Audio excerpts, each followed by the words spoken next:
मैं वापस अपने कमरे में आ गया।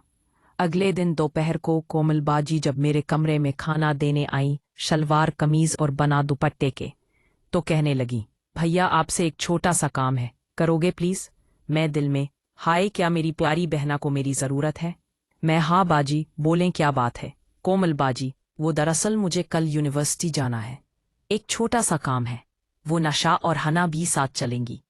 आप प्लीज गाड़ी पर ले जाना और वापस भी लेकर आना, प्लीज, ये प्लीज।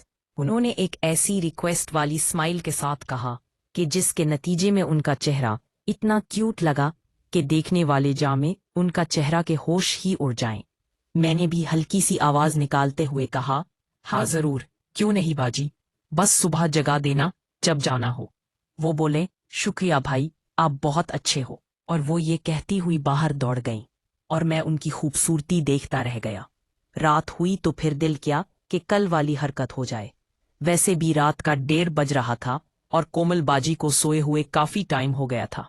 मैं चूंकि रात भर फिल्में देखता था, कहानियां पढ़ता रहता था और औरत को कैसे पिटाया जाए इस पर सर्च करता रहता था, इसलिए मेरी रूटीन थी रात देर तक जागना। खैर, मैं उठा लैपटॉप से और सीधा कोमल बाजी के कमरे में जाने लगा। वो आज फिर उसी स्टाइल में सोई हुई थी। मैं करीब गया, कन्फर्म किया कि वो गहरी नींद में है। इतने में कोमल बाजी थोड़ा हिलने लगी, तो मैंने फौरन हेलो लिया, दुरुस्त किया और बाजी से परे हटकर खुद जल्दी से बेड के नीचे घुस गया। कोमल बाजी इस अचानक के अमल से जागकर बैठ गई। मैं नीचे लेटा सोचने लगा कि अब क्या होगा। क्या बाजी को पता लग गया होगा? नहीं नहीं, अगर ऐसा होता तो बाजी उठकर देखती तो सही। वैसे मैं बाजी के हिलते ही नीचे घुस आया था, इसका मतलब बाजी ने मुझे तो बिल्कुल भी नहीं देखा होगा। खैर, जो भी हुआ, जान बची 100 लाखों पाए। अब दोबारा सोएं तो मैं निकलूं यहां से।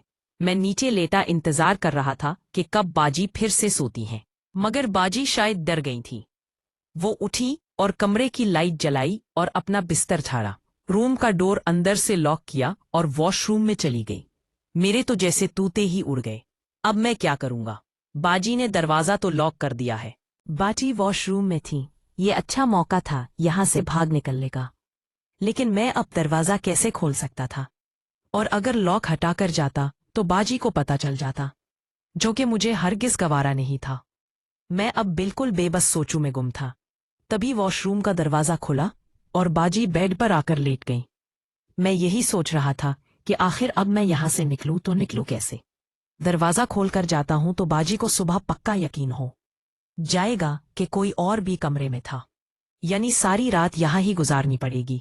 सो भी नहीं सकता, एक तो नींद आएगी नहीं इस सख्त फर्श पर, दूसरा अभी गई तो सुबह बाजी को मिल मुझसे पहले ना जाग जाए। बाजी मुझे अपने बिस्तर के नीचे लेटा देखेगी तो क्या सोचेंगी, और शायद समझ ही जाएंगी। चलो खैर, जो तकदीर को मंजूर यहां पर लेटूं, अब तो जो होगा देखा जाएगा। अब मैं लेटे लेटे सोचने लगा, भाई जो भी हवा मंजर तो कमाल का देखा, काश कुछ ज्यादा हिम्मत कर लेता। इंसान को जितना भी मिले लेकिन पेट कभी नहीं भरता। खैर, मैं वहीं लेट गया। सुबह हुई तो बाजी का अलार्म बजा और मेरी आंख इसी अलार्म की आवाज से खुली। बाजी पहले से ही उठ गई थीं, जिसका अंदाजा मुझे नीचे लेटे बेड पर वजन ना होने से हुआ। तभी मेरी नजर बाजी की ड्रेसिंग टेबल की तरफ पड़ी, जहां से मुझे फर्श पर बाजी के पांव नजर आ रहे थे। जमीन पर सख्त फर्श ने मेरी हड्डी पसली तोड़ के रख दी थी। मेरी थकन का ये आलम था कि दिल किया कि अभी बेड के नीचे से निकलकर बाजी को कहूं कि बाजी, जो थप्पड़ मारने हैं मार लो मुझे, लेकिन ये इजाजत दो कि मैं अपने कमरे में जाकर सो जाऊं। लेकिन ये सब करने की हिम्मत शायद मुझे कयामत में भी नहीं आनी थी। फिर मेरे जहन में आया कि आज तो मुझे बाजी के साथ इसकी यूनिवर्सिटी भी जाना था, यानी मुझे कोई मौका नहीं मिलने वाला आराम करने का। तभी बाजी के कदम मुझे अपनी तरफ बढ़ते दिखे। मैं झट से सरक कर थोड़ा पीछे हटा। बाजी सीधा बेड की साइड से होते हुए वॉशरूम में घुस गई। कुछ देर बाद वॉशरूम में शावर चलने की आवाज आने लगी। वॉशरूम का डोर ओपन था, मगर मुझमें हिम्मत न थी कि बेड के नीचे से सर निकाल कर देखता। बाजी के रूम का दरवाजा अभी तक लॉक ही था। इतने में बाजी वॉशरूम से बाहर निकले और आकर बेड की साइड पर खड़ी हो गई। बाजी का चेहरा ड्रेसिंग के शीशे की तरफ था।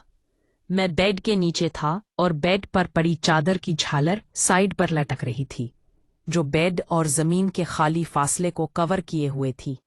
मैं भी थोड़ा पीछे को सरक गया ताकि अगर बाजी की नजर भी पड़े तो शक न हो। मुझे इस वक्त नीचे से सिर्फ बाजी के पैर ही नजर आ रहे थे। बाजी की सोच के मुताबिक तो कमरे में बाजी के अलावा और कोई था नहीं, और कमरा भी बाजी ने लॉक किया हुआ था। मेरी मोहब्बत मेरे सामने सरों की हुई थी और मैं उसे देखने से भी महरूम था। मैंने देखा कि बाजी ने अलमारी से कुछ और भी निकाला, शायद कुछ पर्सनल चीजें। इतने में बाजी हाँ के फोन की बेल बजी। बाजी ने फोन उठाया और कान से लगाते हुए बोली, हाँ बोल मामू, कैसा है तू, जाग गया क्या? फिर आगे से किसी ने कुछ बोला। फिर बाजी बोली, हाँ अभी नहा के निकली हूँ, खो तो यूं ही आ जाऊं आज।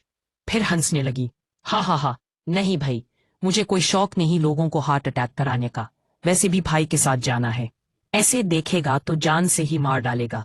फिर आगे से कुछ सुनकर बोली, शट अप। भाई है वो मेरा, अच्छा मैं भी नशा को पॉल करती हूँ, हाय। और बाजी ने फोन नीचे कर दिया। ओ तेरी खैर। दिल किया कि अभी बाहर निकलकर कहूं कि बाजी, ये फोन पर जो कोई भी था ठीक ही कह रहा था। आपका भाई वाकई आपको जान से ही मार देता, लेकिन जान से नहीं, पूरी जान से। वैसे मैं सोचने लगा कि ये मामू कौन था, बाजी किस से बात कर रही थी, और फिर ऐसी जुबान, बाजी ने मना भाई का झूठा कब खाया जो उसकी जुबान बोल रही है। खैर, वो तो ये उस वक्त बहुत कुछ ऐसा कर रही हैं जो कभी उसने मेरे सामने नहीं किया ना। ऐसी जुबान बोली। तभी बाजी ने दोबारा फोन से कान लगाया। वो किसी को कॉल मिला।